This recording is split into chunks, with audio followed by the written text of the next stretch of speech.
Hello everyone and welcome to Saturn Returns with me, Kaggy Dunlop. This is a podcast that aims to bring clarity during transitional times where there can be confusion and doubt.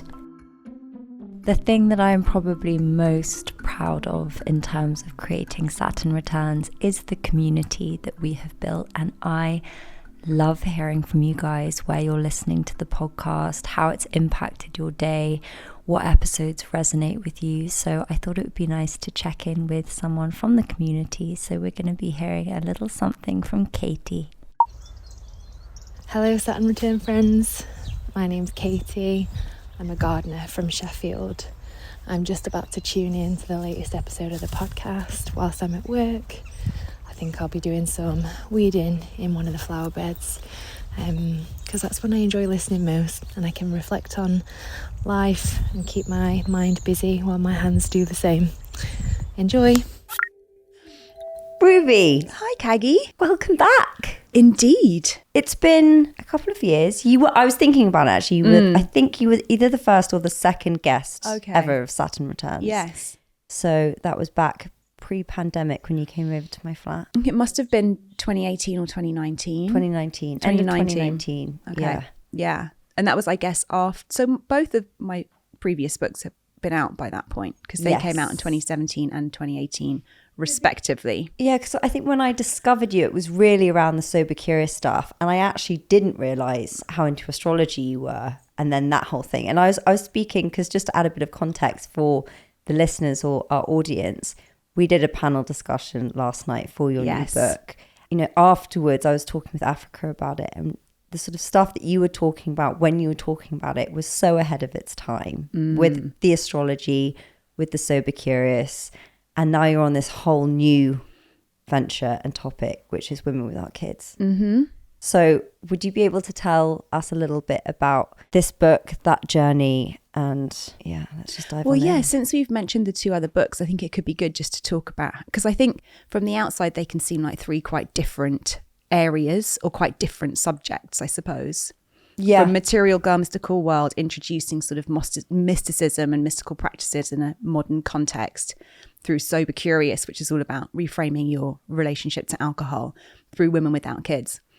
But they, for me, represent this sort of journey that I've been on. And chapters of your life. And chapters of my life since age about 35, which is what comes after Saturn, the first Saturn return. It's the first Saturn square, maturation, which is when you're, I mean, that was around the time that I started getting really interested in things like astrology. I just felt such a pull to know myself better and to understand some of the more subconscious or unconscious motivations that had led to me making certain decisions. And I was just very aware that there was more to my life than met the eye.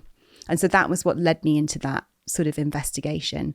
It was through getting really involved in those practices and starting all of this kind of inner work that I realized that the way I'd been using alcohol was not only unhealthy for me, but that was actually blocking me from getting a really clear and full awareness of who I am. And like, honestly, the root causes of some of the things that had been challenging and problematic for me. So that was where Sober Curious came in. So which came first? So Material Girl, Mystical World was first. And it was through that sort of healing journey that a light was really shone on the way I was using alcohol. And this was actually post your Saturn return? Yes. So you weren't aware at that time? No. About any. So what was the thing that kind of introduced you to that world? The mysticism piece. Yeah. Oh, well, I'd always been curious about astrology ever since I was a kid. And I can't remember like where it came. I mean, honestly, I was working at the Sunday Times Style magazine at the time, and I was really dissatisfied. This was my dream job. It was kind of like what I'd been working towards since going to journalism school. It was like my dream job. And I just found myself really dissatisfied. And I was very upset with myself. I felt so ungrateful. This is like everything I've wanted, and yet I'm just not happy. Something's missing. And that was the pull. I decided, like, astrology just kept coming up for me. And I just knew there was something there for me, you know? And I actually approached the resident astrologer at the Sunday Times, Shelley von Strunkel at the time, about mentoring me and teaching me astrology. So that was what really opened the doorway into that world. And I guess it was around that same time I started questioning my drinking, and I first got what I would go on to call the sober curious, right? I was questioning the role that alcohol played in my life, whether I was drinking too much, what was too much, what was I using it for, what was I getting out of it, were the highs really worth the lows, all of that sort of stuff that then led to me coining this term, sober curious. Yeah, I mean, for everyone that listens to this show, they'll know that I use that term a lot. And you were the one that came up with it. And it's amazing what a movement it's created, globally. Yes. And it's, when was that actually released, that whole project? So the book Sober Curious came out December 31st, 2018. And I always specify the date because is it a 2018 book or a 2019 book, depending what time zone you're in? But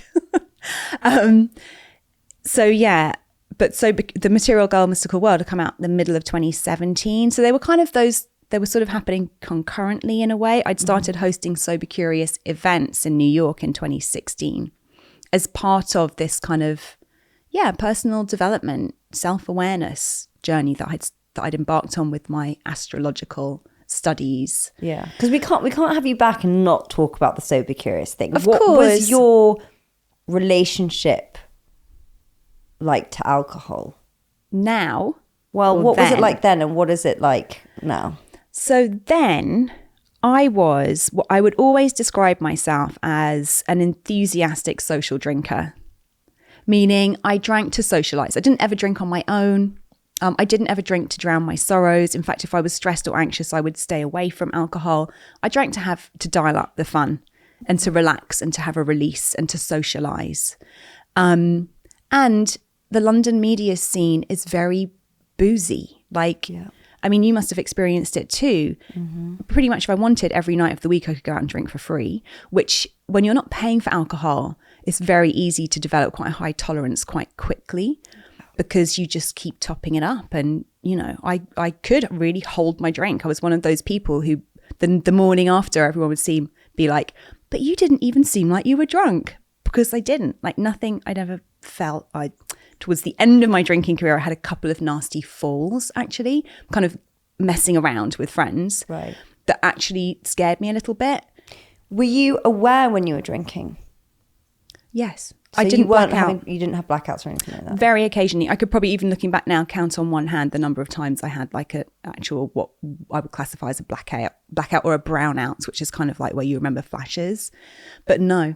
And I never got in trouble from my drinking, never missed a day of work, never got into bad arguments with people, all the typical things we think associate with problem drinking. I hadn't experienced those things. So it was very hard for me to think of my drinking as problematic, even though in this kind of mini existential crisis that hit around age 35, I was able to draw connections between the less the drinking itself, but the after effects of my drinking and the sort of existential dis-ease that I was feeling, just this general dissatisfaction, either very high anxiety or quite low depression. And a kind of disconnect. Yeah, exactly. And just a dissatisfaction with my life, just a sense that there was more to life than this. And I started to recognize that I was relying on alcohol to feel good, that my only release or experiences of joy came through drinking. And that the level of drinking I was doing by that point would leave me feeling really terrible, 2-3 day hangovers when I wouldn't drink. So because I never drank every day, never wanted to drink in the morning, again, didn't see it as a problem. And eventually I did go to a couple of AA meetings just because I'd been really questioning. I found myself being more and more preoccupied with it. My drinking was taking up more kind of headspace than I wanted it to be. And but then when I got to AA, I heard all of the classic kind of extreme stories. And I thought, this isn't me. This isn't me. I don't think I'm an alcoholic. So what am I? And that's when I started to question, I suppose, could there be more of a spectrum when it comes to alcohol use, alcohol misuse? And what could I term this thing that I'm doing, which is questioning that and wanting to know more and wanting to investigate what's happening and does anyone else feel this way? And honestly, as soon as I started talking, vocalizing what had been a really private journey for, it was about 4 or 5 years that I'd been really internally wrestling with it, and maybe had spoken to a couple of close friends. But once I started speaking to more people in my social circle about it, or just bringing it up in conversation, it turned out that a lot of normal drinkers had similar questions to me about their drinking, and were experiencing a lot of the cognitive dissonance, honestly, around their drinking. It doesn't look like a problem, but it feels like a problem, that kind of thing. I know, and it's such a powerful thing, because it felt very much at that time, it was this binary thing of you're AA or you're a normal drinker, and there wasn't really anything, no language for anyone in between. And that's why when I discovered your work and your podcast, I mean, no pun intended, but I binged the whole thing when I went on my way to a party. And I just thought, this is the language I've been looking for, and these are the people that I can relate to. Because similar to you, I ended up in one AA meeting in LA, and I was very humbled by the whole experience. And it was a very sobering experience to actually see and hear these experiences. But I definitely was like, this is not where I'm at. Yeah. I think it's been just, transformational in my life. And I applaud you for creating something and having the courage to start having those conversations in a time where people weren't so much. Yeah. I feel like people were really ready for it though. And that's what I realized quickly when, like I said, when I decided to host a public facing event on it, like 80 people turned up to the first event. And I had thought it was so out there and so weird. And like, I was the only normal drinker who was, thinking this way. But it became immediately obvious that people were really ready to just have a more nuanced conversation about addiction, Did you feel that your sort of spiritual path and that whole aspect of your self was in conflict with your drinking? Yes. And that's sort of I recognized that I really wanted to get more clarity on why I felt the way I did about certain things, why certain things were difficult for me, on my family history, on my relationship history. And I recognized that in the aftermath of drinking, I just felt so disconnected. It was like all of the good work or all of the progress I'd made in that area just felt like it had been completely rolled back. I completely And I was relate back that, to square one again. I was just like, I kept coming back to this phrase we use, getting out of it. And I was like, no, this is a time in my life when I want to get deeper into it. I don't want to get out of it. And I recognized that getting out of it, even a couple of glasses of wine, even in a minor way, prevented me from staying in it and going deeper. It's like there was only so deep I could go whilst I was still using alcohol to kind of take the edge off my uncomfortable experiences. And I think what I had realized was that actually those uncomfortable, edgy, challenging places that we're sometimes invited into by life are where we get to grow ultimately. And that when we take the edge off and we constantly shy away from that with alcohol, it's such a common reason that people drink, is just when anything gets a bit uncomfortable, it's an escapism. Just have a drink. I was preventing myself from really going there. So this leads into the women without kids thing, because what came up, a big part of what came up when I removed the alcohol and I was just like at the cold face of all the feelings all the time, was just a lot of really uncomfortable feelings around family.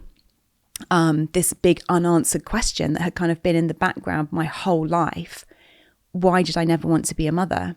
I'd always felt quite comfortable in this knowing, and it was sort of an unconscious knowing in a way, that motherhood just wasn't something that I felt was in my path. I just didn't see myself as a mother.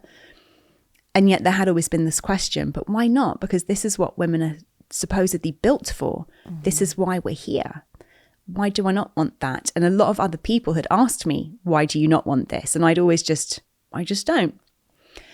But I think I got to a point with this sort of newfound clarity about myself, who I am, why I am the way I am, that I was really ready to actually try to answer that for myself, first and foremost, So yeah, and I think this is common actually for people who remove alcohol. Like there's a reason why when you go into therapy, all they want to talk about is like your relationship with your mum and dad and like your family and stuff like this, you know? And I think that for a lot of people, when they get sober for whatever reason, there's often a lot of stuff there around family and our lineage and, you know, the forces, I suppose, that have shaped us as individuals, beginning in the home.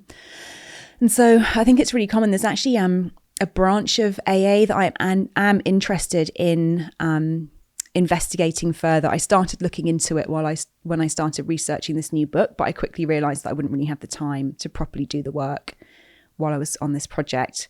But it's called ACA, which is Adult Children of Alcoholics. I wouldn't necessarily say that, I mean, my mum's not really a drinker at all. My dad does drink. I wouldn't necessarily say he's in the alcoholic category, but alcohol's always been very much a part of his life. But actually ACA extends to any kind of family dysfunction. And it just feels, to me, it almost feels like, oh, this is the real work of the 12-step programs. Like once you remove the substance or the behavior with these other programs, what you get to is a lot of dysfunctional family stuff, and being the root cause for a lot of our addictions ultimately. And were these things connected for you?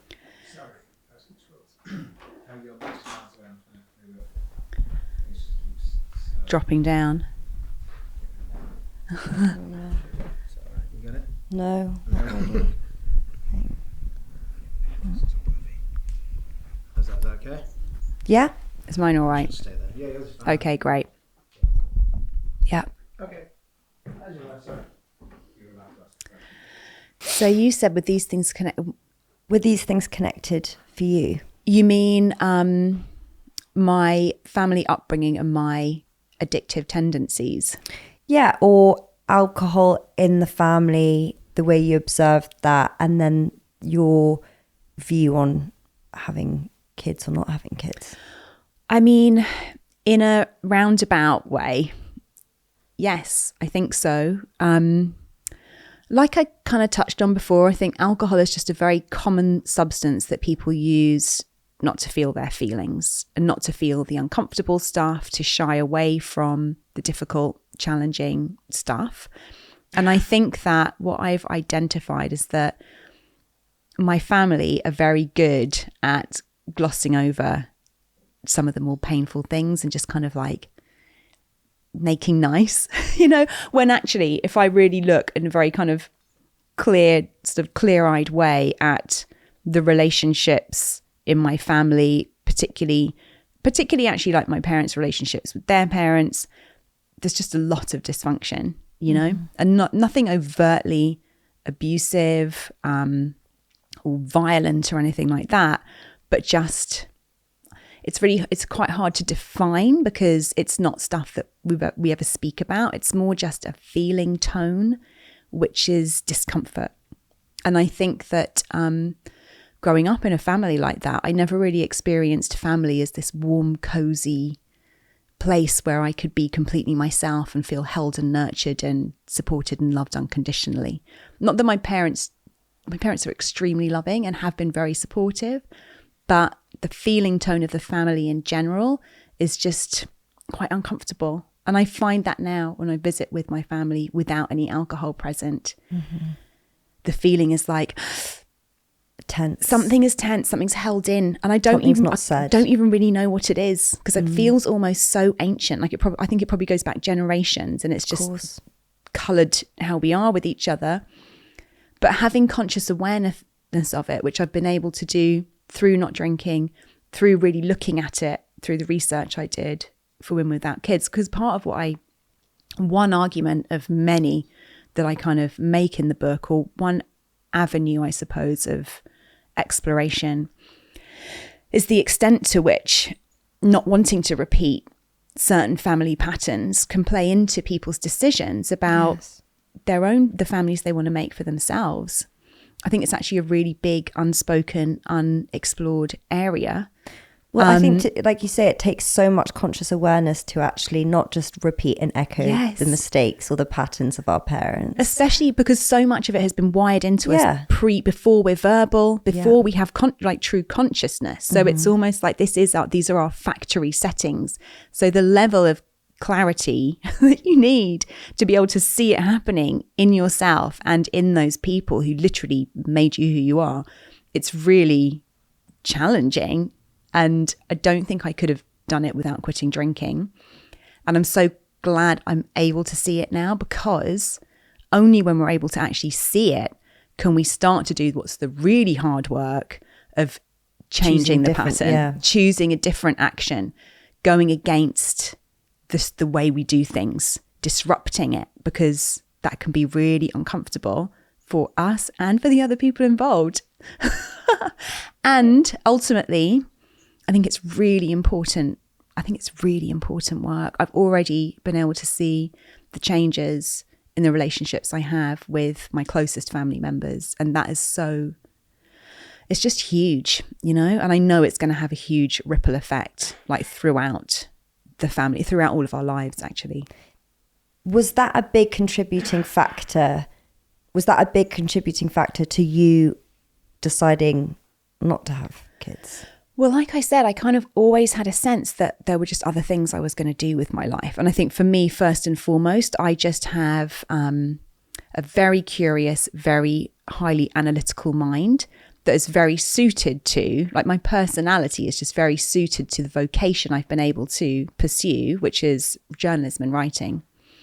And so I think on a basic personality level, I'm much more suited to that than I am to the vocation of parenthood. And when I think about what would I like family to look like, I feel a real sense of kinship with my adult friends, you know, with my husband. I mean, the interesting thing is, because womanhood is so synonymous with motherhood, and we really are raised as girls particularly to believe that this is our ultimate purpose, and that if we don't do this thing, we have not only missed out, but we're somehow incomplete. Exactly. I tried so hard throughout my 30s to make myself want to be a mum. Really? And to talk myself into it. How did that look? I mean, it was very internal, I suppose. But what was the kind of internal narrative that was happening?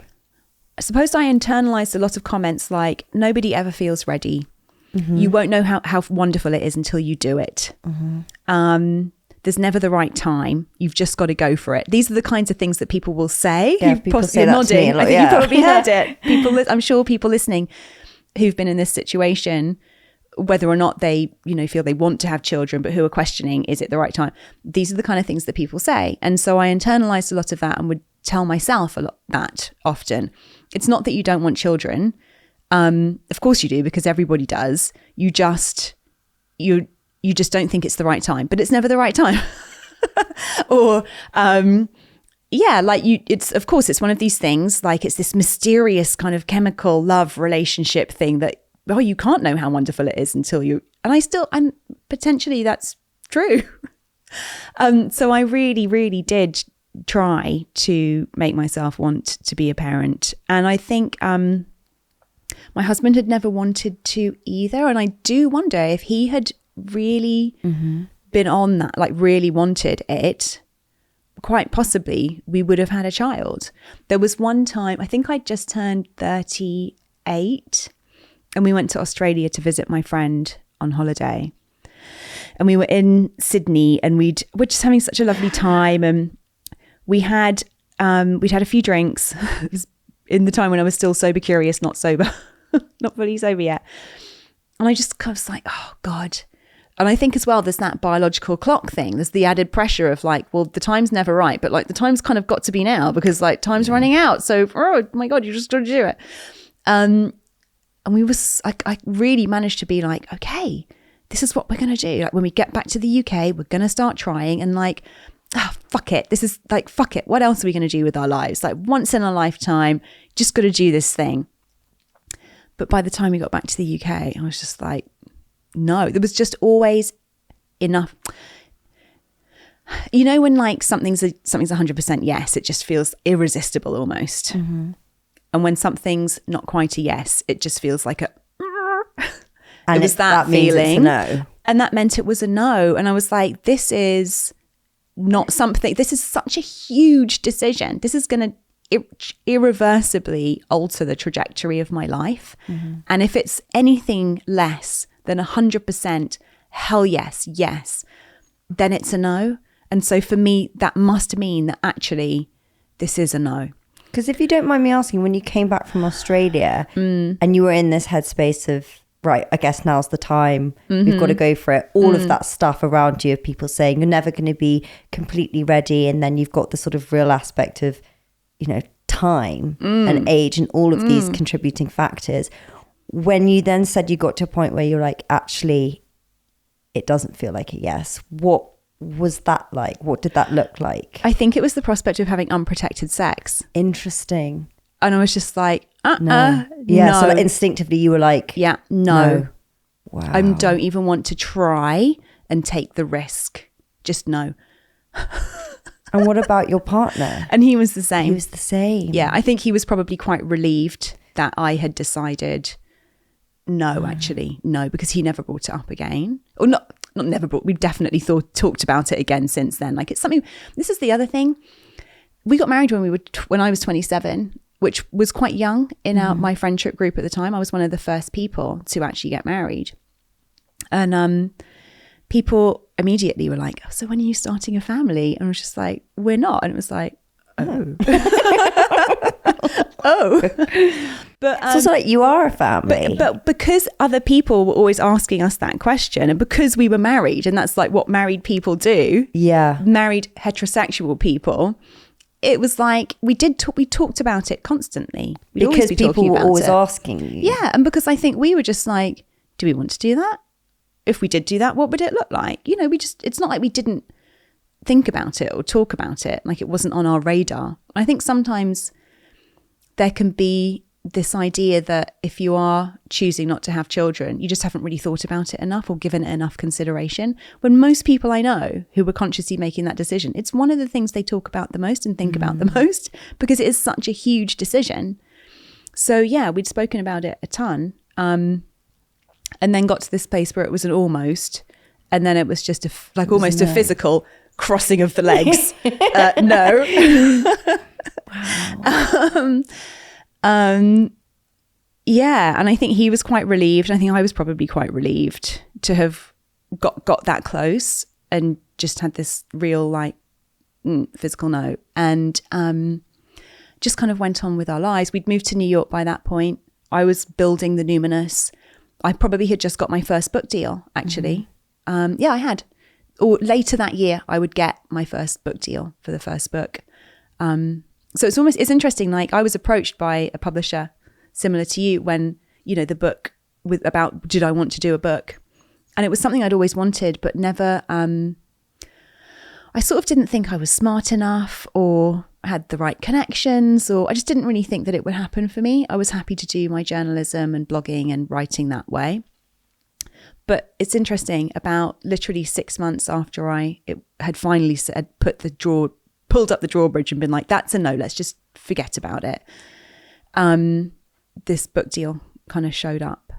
Interesting. Yeah. And I do believe that. I was talking to someone about that this morning. I think sometimes when you're on the fence about something, definitely, when you're actually able to finally go a yes or a no either way, particularly with a no, it does open another the door. Yeah. For something else to come in. Well, it's like one door closes, another exactly. opens. Mm-hmm. How have you found it sort of navigating the world? Because when we talked about it last night at the panel, it was really the first time that I've engaged in that kind of conversation, that topic, just solidly. And there are so many layers to it and so much emotion for people. And I understand that this is a tricky subject to navigate because, you know, there are some people that desperately want children and can't. Mm-hmm. And so to even say I choose not to feels like a revolutionary thing.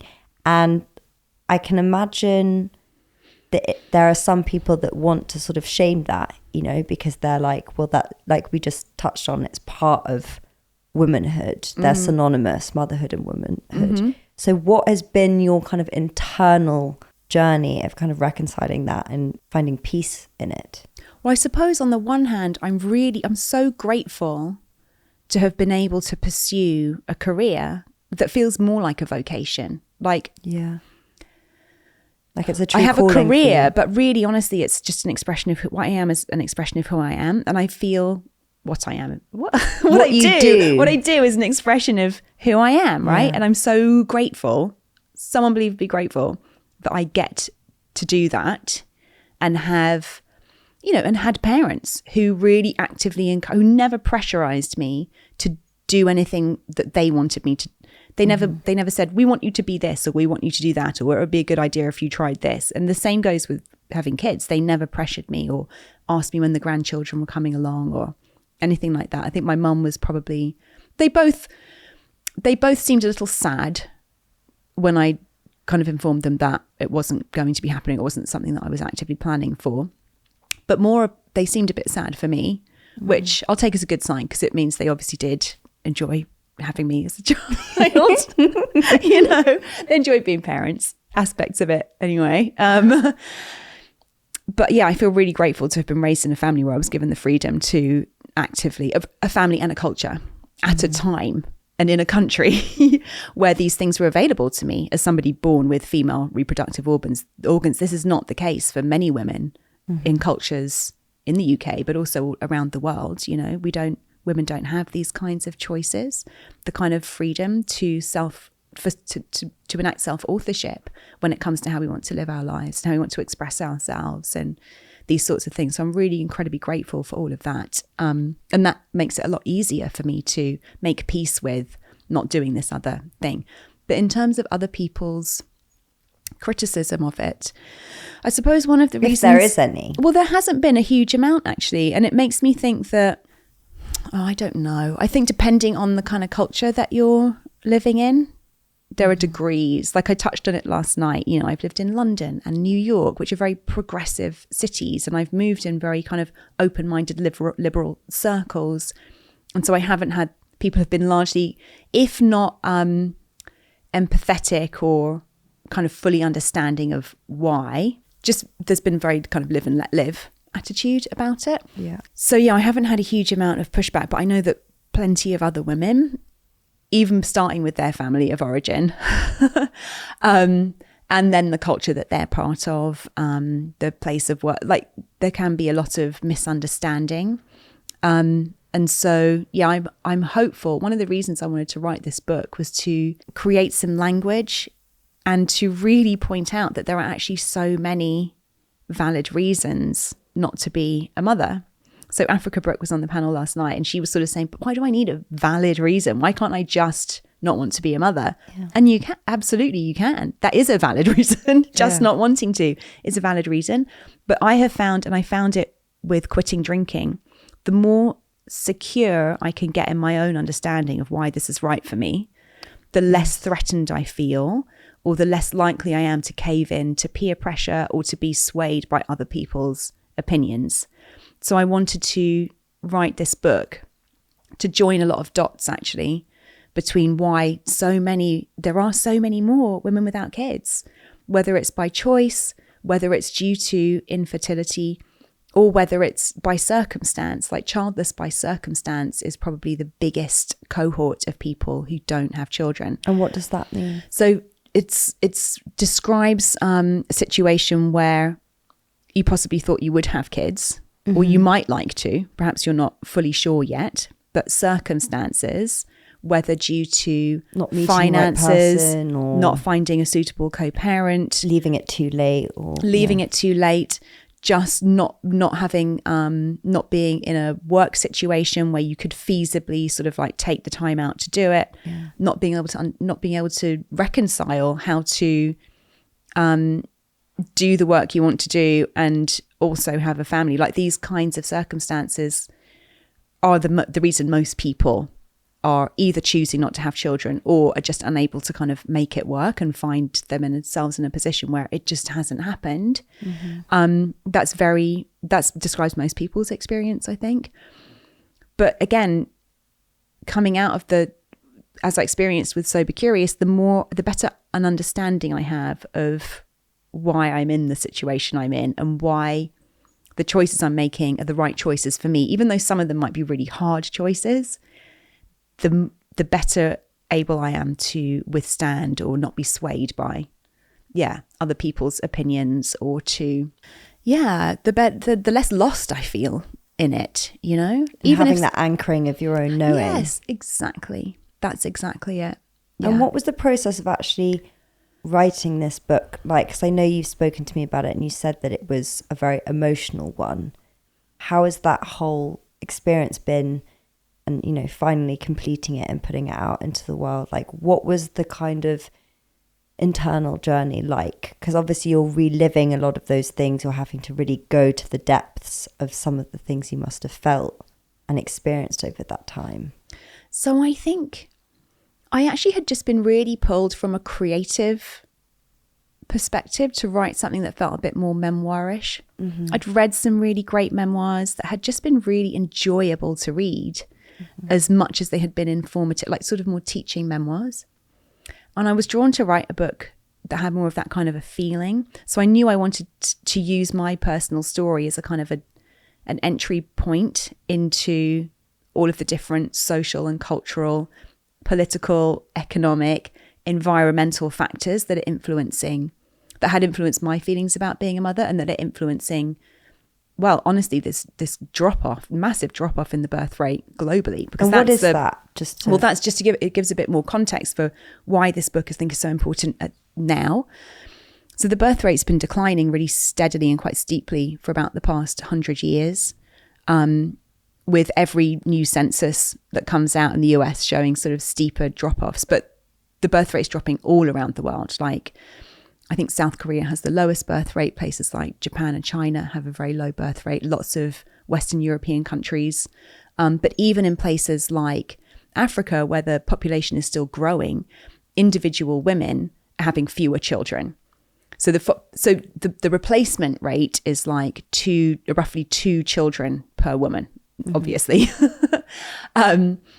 So as one example, if in a country in Africa, maybe women used to have like 7 or 8 children, now they're having like 4 or 5. So the population is still growing, but it's slowing down, and individual women are having fewer children. And so this is a global trend, even in countries where the population is still And from increasing. Your research, why is that happening? Well, that's what the journalist in me was interested in diving into with this book, because I knew that I was ready on a personal level to really dig into my very personal whys and present it in this memoirish way, where I chart my development from girl, as I describe it in the book, from girl to woman to non-mother. But then I'd always really felt like the odd one out, like I was the only one who didn't want to have kids. But then reaching my early 40s, I began to notice in my peer group, there are actually lots of other women without kids. And we might have all different reasons and stories, but here we are without kids.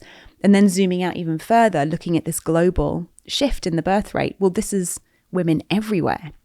Women everywhere are either having far fewer children or having no children at all. And that's what's driving this drop off in the birth rate, which is completely and radically reshaping our societies around the world. So it's huge scope, actually. But of course, all of the factors that are influencing our personal decisions about whether to have children, how many children to have, under what circumstances, and who to have children with, they're the same factors that are influencing this global drop-off in the birth rate, because that global drop-off is actually reflective of millions and millions of incredibly personal, very nuanced, and often very conflicted decisions about this subject on the behalf of individual women. So the personal and the universal are very intimately connected here. And that's what I do in the book. I use my memoir to open up a discussion about these bigger forces that are actually shaping all of our lives. We're all a product of our environment to an extent.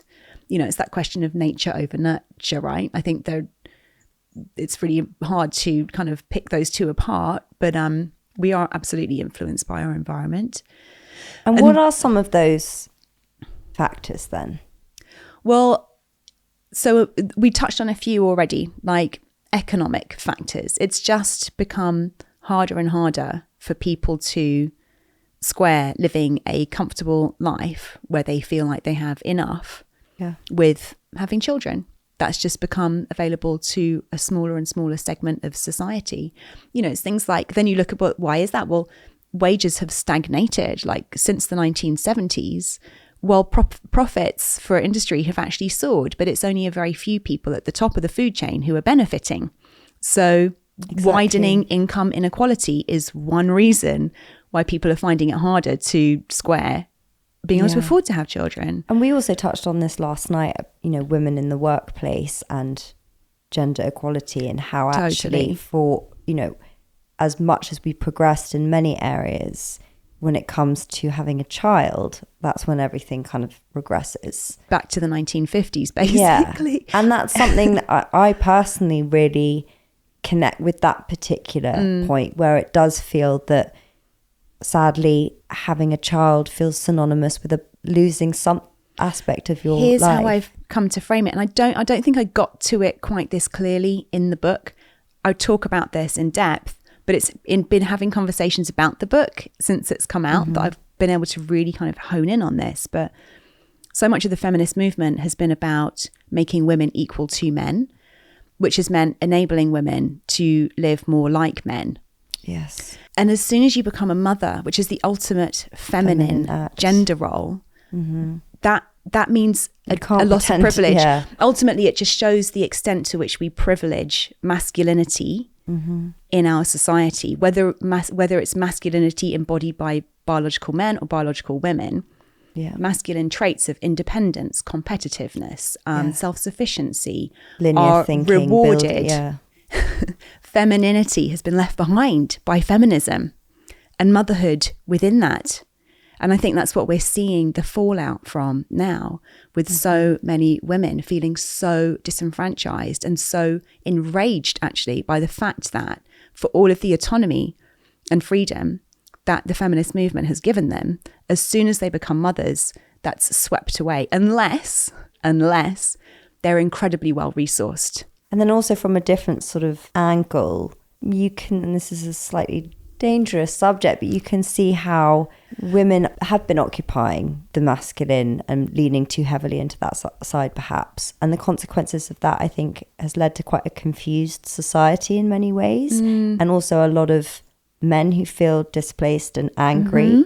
You only have to look at the sort of Andrew Tates of the world and think, absolutely, I think that's a reaction in many ways. Absolutely. To that. But like you said, it's about not valuing the feminine, like collectively. And that's where we're really out of balance. And I think if we don't, and that really does tie into the way we approach Mother Earth, absolutely, the environment, everything, you know, if we have this very strange disconnect from the world that we live in. It's like this place that we own, or that, you know, well, that we extract from. Exactly.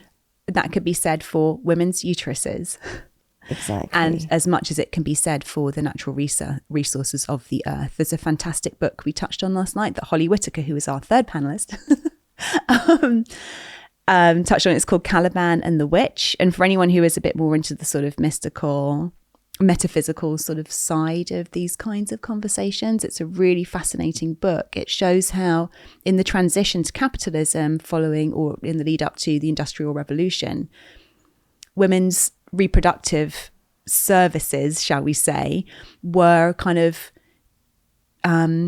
lumped in with all of the other Earth's natural resources, something to be extracted from, to be utilized to build industry and build profits. Like ultimately, capitalism and the Industrial Revolution requires a constant influx of fresh human labor power, you know? And so that's when this sort of, when a lot of the ideology, I think, that says womanhood is synonymous with motherhood came to be, what's the word? We became to be indoctrinated with this sort of ideology, I suppose, you know? Yeah, and also it's hard to even imagine, but this isn't always the way society function. I think because just in our lifetimes, we don't know any different. But actually, this has been something that's happened over a period of time. Hundreds of years and many, many generations, too many generations for us to really be able to like know the roots of it, particularly as it pertains to us as individuals. But the reason the book is called Caliban and the Witch is that Federici, who's a feminist scholar, and it's a very scholarly, very well researched, documented, annotated book. She talks about how the witch trials of the sort of 15th, 16th and into 17th century were a genocide of women who refused to kind of get with this newly minted sort of reproductive program. Women who refused to marry, women who knew how to work with the cycles of the moon and how to work with herbs to control their reproduction, women who knew how to enact safe abortions, for example, were deemed witches and removed from society, persecuted, murdered, and deemed deviant. And that creates the feminine wound as well. Absolutely. Yeah. These were our ancestors, ultimately. These were our ancestors, particularly as like European women. This is our history, and the book lays it out so clearly. And I think it's one reason why women without kids are still seen as so taboo, because the legacy of that history is still alive in us. It's in our history, And if you think about it in a sort of more modern lens today, it's that feeling, it's a personal feeling that I have anyway, of for the first time I feel like I have quite a lot of autonomy. I can create my own life, and luckily, like you, it is an extension of who I am. My career is very much so I'm very grateful for that. But then the idea of having kids suddenly feels like it puts me, that I lose some of my power. You lose privilege. Yeah. Because being more like a man gives you the privilege that men have. That's what feminism fought for women to have the same privilege as men. Privileges such as freedom, autonomy, self-authorship. And so, yes, becoming a mother entails a loss of privilege, which is why I think we have these kind of like really sentimentalized things of like Mother's Day, let's celebrate mothers, to kind of make up for the fact that you no longer have any freedom or say over how your life plays out. And you're not going to get paid for your labor anymore. You're just going to be expected to perform your child rearing as a labor of love, because guess what? The economy requires that too. If companies had to pay women to raise children so that they would have employers to pay taxes, that's in the truth. future, no one would be making nearly as many profits. And this is the thing. The thing is, I get a bit uncomfortable talking about this because I'm not an economist. I'm not a political scientist. This is just, my journalistic research has helped me to join these dots. Well, I think it's also an accurate observation. I mean, to actually change systems that have been in place for such a long time that really are about, profit. And it's interesting that I even just made that comment. It's almost like I don't feel like it's my place. Yeah. Because I haven't studied these things in depth in college. Like I haven't got a degree in kind of political science or economic science or whatever. But actually, this is like power to the people. This is like us just as individuals joining the dots, looking at what's going on and saying, wait a minute, is this happening? Is this supposed to be happening? What if we did this? Like, we should be able to discuss these things, 100%. Whether or not we've got them quote unquote right, just for the sake of discussing it and picking it apart and saying, is this working? Doesn't feel like it's working. Why isn't it working? And if we don't question it, it's never going to change. Exactly. But in this sort of dystopian world, because I feel in many ways we're living in one, so why not think this way? What could be a solution? What would need to shift in order for these things to kind of come back into balance? There are, basic things. I live in the US. Free healthcare would help a lot. Paid paternal leave, paid maternity leave, paid paternity leave. Most companies are not obligated to give people any kind of paid leave when they... The US is much worse. Yeah, much worse. And it's interesting, you say things like that, but then even in countries where those policies are in place, people are still having fewer children. But in the US as well, with everything that's happened. Oh, yeah. how backwards it's gone. Yeah. What are your Well, you talked about the backlash with the kind of Andrew Tate and the Trumpism and all of this stuff does feel like a real kind of reactive, conservative backlash to, wait a minute, things were so much more straightforward when women were just like in the home doing their duty. Like, what's going on? Everything was working fine. Why did we have to rock the apple cart? It's like, well, a lot of people were feeling seriously oppressed in those circumstances. So yeah. Yeah, it's been really intense writing this book in the US with everything that's been going on. But it's happening in other countries in the world too. Mm-hmm.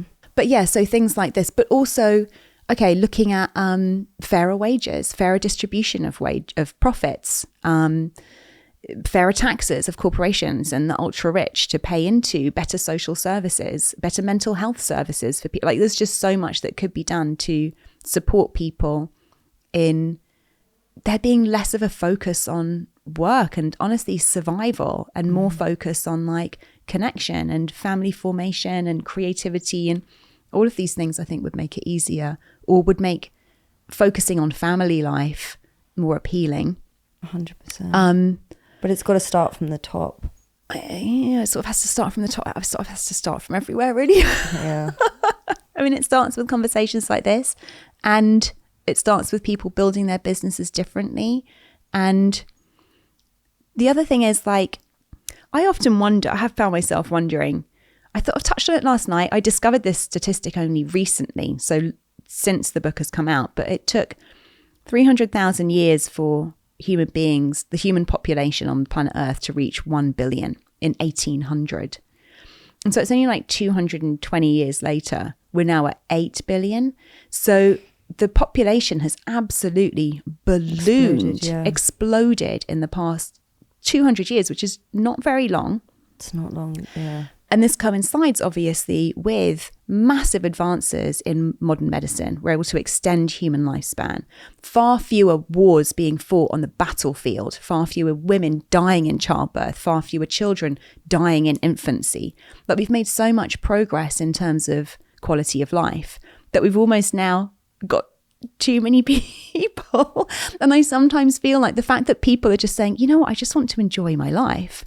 We have now so much more comfort, ease, health, well-being than our ancestors could even expect to have in their lives. And I think people are just saying, this is great. I just want to enjoy this. Thanks. I don't feel the need to just like create loads of new people. I don't know. It's just, there's something in that as well, you know. And you think that that's just quite a natural evolution in a way, that it's, yeah, in a way, recognizing that we don't actually need to pass on our genes quite so much. Right. Well, people used to have very big families because it was recognized that you would probably lose several of your children in their early childhood. Often siblings were given the same names because it was recognized that one or two of them would probably die. Yeah. And that was the fact, those were just the facts of life. That's not the case anymore. And so I think another big part of this conversation is like a real reevaluation of what a human life is worth and what a human life is for, you know? Is a human life for survival, for economic capacity, or is a human life for enjoyment, pleasure, ease, connection? These are huge questions, but I think they're all part of this conversation, you know? And for someone that might be listening that's kind of having these questions or these thoughts about motherhood for themselves, obviously, you know, we encourage them to read the book, but what would your advice be for them? Yeah, what would your advice be for them that are struggling with these thoughts and feelings? I think talk to people about it. Like, someone commented right at the end of the event last night. She was like, I don't have children. I've chosen not to have children. It's a choice I think about every day, as in, how is this the right choice? How is this going to play out over the course of my lifetime? And she's like, being here tonight is making me realize I never talk about it. This is central to who I am. It's central to my life. And I never talk about it because we don't have this conversation, because it is still such a given that becoming a mother is what you will do eventually and what is the natural thing to do. And so the best advice I can give people is just talk about it. Because equally, I've met people who I've had these kinds of conversations with, and they've realized as a result, I actually really do want to have children. I really do want to be a parent. And that's made them really get real about is the career path I'm following conducive to that? Mm-hmm. Could I be living somewhere, as the city I'm living in, conducive to me meeting a person that I might want to do this with? Like just making really big, important grown-up life decisions about, if this is something I want, then maybe I need to make some changes. So I just want to point out, so I'm by no means am I recommending not having kids. Yeah. Like this is right It's just for me. something to really and think it's about. incredibly personal. And also what you said about, you know, the majority of people, what was it that it was circumstantial? Childless by circumstance is the kind of terminology that gets used. Yeah. And I've got plenty of friends that didn't really think about it, have conversations about it, were quite indifferent. And then suddenly were like, actually, I do think I might want to have children, but I haven't met my partner or whatever. And basically just left it too late. Yeah. And they say to me, they're like, whatever you feel about it, just make sure you do the things you need to do to put yourself in a position that you have the choice as long as you can, if it's something that you might want, rather than letting, you know, because the very real thing is that biological clock piece. It's very real. Yeah. It is. And a big part of, there's a whole chapter in the book really about the twin concepts of acceptance and regret. And I mean, ultimately, I land on the place where there's no such thing as a life without regrets. All we can really hope for is a life where we got to do majority of the things that we want to do, you know, where the majority of the things that we do are things that we want to do and that feel good and that feel right for us and that, you know, help us to contribute something useful and all of the things that make life feel good. But yeah, there's always going to be, we're never going to get all the things we want. I don't really think it's possible to have it all. And I do think that that's something that has become very apparent. Really? I don't. I think it is. I think it is.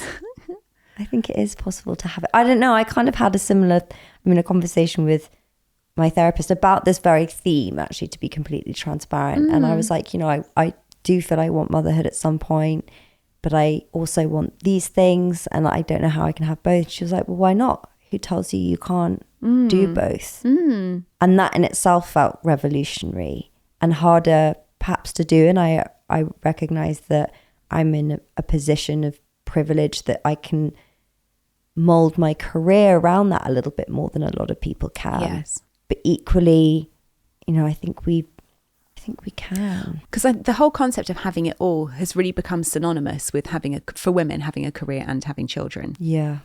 And I think for a lot of people, that's really, really hard.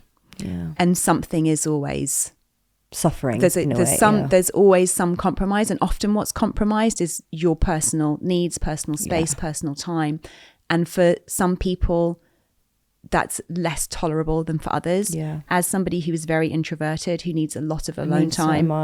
So I can't even imagine. And I really need to be able to make my own schedule, which sounds, again, incredibly privileged. And it's something that I've actually worked very hard and made a lot of quite important decisions to be able to facilitate for myself. Yeah. Right? And so, again, this comes down to having the conversations. So you really know, okay, if I do want to have a career and a child, I'm going to have to get very strategic about putting the right structures in place, reaching out, finding the right support, like proactively building my life to support that, rather than just kind of launching myself into it because it's what we do and then finding myself and there's no right time, unable to breathe and like struggling too much and constantly treading water and just wondering what the fuck happened. The more consciously we can enter into anything that we do in our lives, the better we can prepare ourselves for it and sort of set things up. And I think crucially, I touched on get the support that we need. One thing I really touched on, or that really came clear in the book, is that like once you have dependence, you need other people that you can depend on. And I think that's been really eroded by the way that so many of us now live quite far away from our families, of like our parents, for example. We lack in community massively. Massively. COVID obviously accelerated that, but we were on that trajectory already with advances in technology that are all designed just to make life so uber convenient. Like you literally don't need to interact with another human being ever. I mean, you literally don't at this stage. Yeah. Your iPhone. I mean, I was sharing how last night when I got back from the event, my iPhone froze. And I was like, first of all, I was like, it's late. I just need to sleep. I'll sort it out in the morning. but I found myself so agitated by the fact that I couldn't I wouldn't have my phone, that I had to get on tech support with Apple at like midnight and have this chat Scary, guy isn't it? talk me through getting my phone working again before I could like relax. I know. It's like at what cost? Yeah, but your phone isn't going to go and feed your baby at 3 a.m.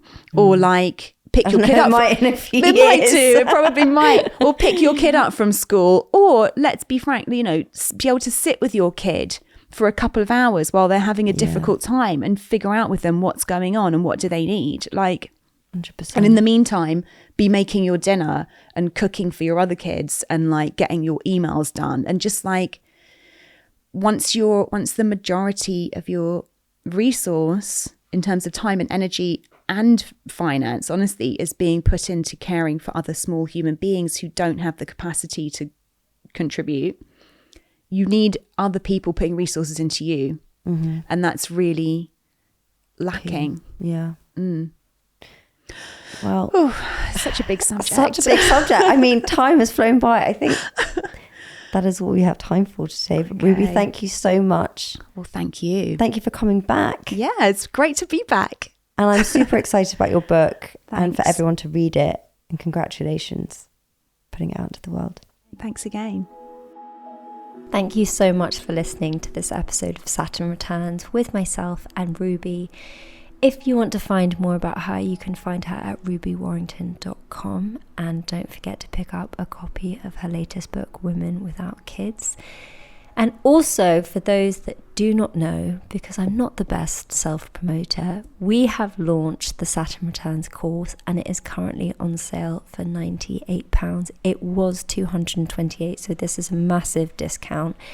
And this is a 7-week course that really allows you to delve deep into all the lessons and principles that come up during your Saturn return or any visit from Saturn, essentially setting you up with the foundation so that you can live a life from a more truthful, authentic place and get to the core of what you're really about, the things that light you up, the aspects of yourself that perhaps you denied. And in this course, there's a combination of video, workbook content, and audio meditation. It's everything that I needed in my late 20s, early 30s, and I put it all together in a course for you guys. And of course, I am the one guiding it and created the whole thing. So I'm very, very proud to put this project out into the world, and seeing so many of you getting it honestly brings me so much joy, because I love helping you guys with what you're navigating.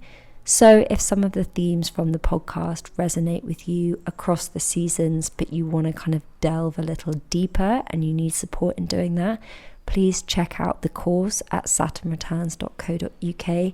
We have all the information on the website about it, so you can get everything you need from that. And thank you so much for listening. As always, remember, you're not alone. Goodbye.